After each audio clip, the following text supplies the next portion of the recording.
Please subscribe.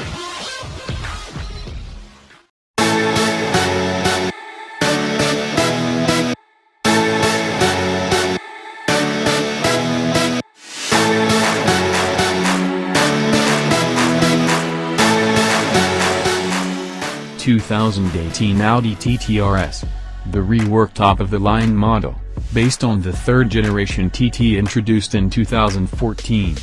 Distinguished by its aggressive front fascia and powered by a thoroughly revamped version of the 2.5-liter inline 5-cylinder engine, the new model promises to scoot from 0 to 60 miles per hour in about 3.5 seconds, a heady figure indeed for a car often dismissed as all style and no substance.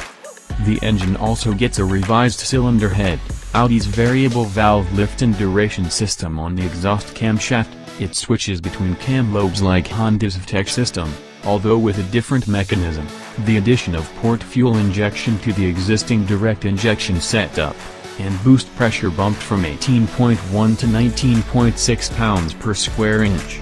Those changes increase output from 360 to 400 horsepower and torque from 343 to 354 pounds-to-feet. Fuel economy is said to improve slightly, although EPA figures are not yet available.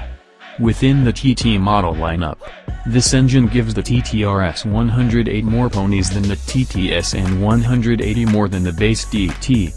The RS uses the strut front and multi-link rear suspension geometry of the standard TT, but with firmer shocks and springs and a 0.4-inch lower ride height.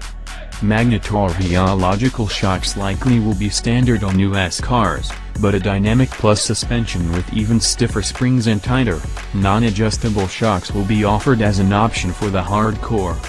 The standard tires are 245/35/19 high-performance summer tires on 9-inch wide wheels, while 255/30/20s will be optional.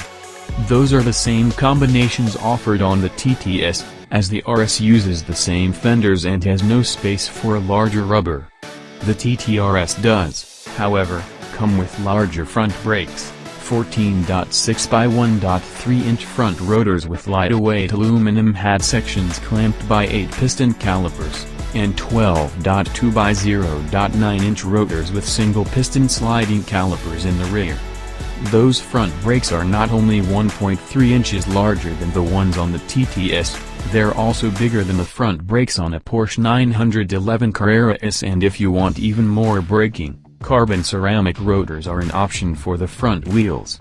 The RS comes with launch control to help achieve that mid-3-second 0 to 60 mph time, and the car sounds saucy at full throttle with a raspy, syncopated 5-cylinder exhaust note that is particularly stirring at redline shifts. The standard exhaust system contains active valves to keep the volume low at cruising speeds while revealing the full soundtrack at high revs. An optional sport exhaust has a similar two-step nature but with the volume turned up a few notches. We had a few laps on Spain's Jarama circuit, the one-time home of the Spanish Grand Prix, and the RS felt capable and secure on the track.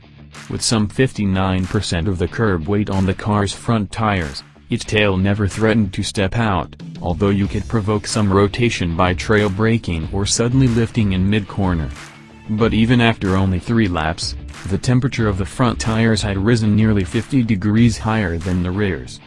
Despite that clear indication about which end of the car was working harder, Audi's long experience with Quattro power distribution prevents any major understeer. But you still can't dance with the RS at the limit the way you can with a good rear-drive car. The 400 ponies are sufficient to make the RS truly rocket down the straights and yank it hard out of the corners. The dual-clutch transmission can be shifted manually via either the lever or the paddle shifters, and the gear selections were quick and crisp. Audi also offers an auto mode, which was described as somewhat between the two others, as well as an individual setting, in which the driver can mix and match preferred settings for steering effort, powertrain response, exhaust sound, suspension setting, and Quattro performance, which basically shifts the base front to rear power distribution toward the rear as driving becomes more vigorous. Overall, the TT RS presents an appealing package that defies easy comparison. When it goes on sale in the early summer of 2017, Likely as a 2018 model, it's expected to have a base price around $60,000. We can't think of another car that can match its below 100 mph acceleration at anything close to that price. You can legitimately compare its performance to cars ranging from a Porsche 718 Cayman S to a BMW M2 to a Chevrolet Corvette.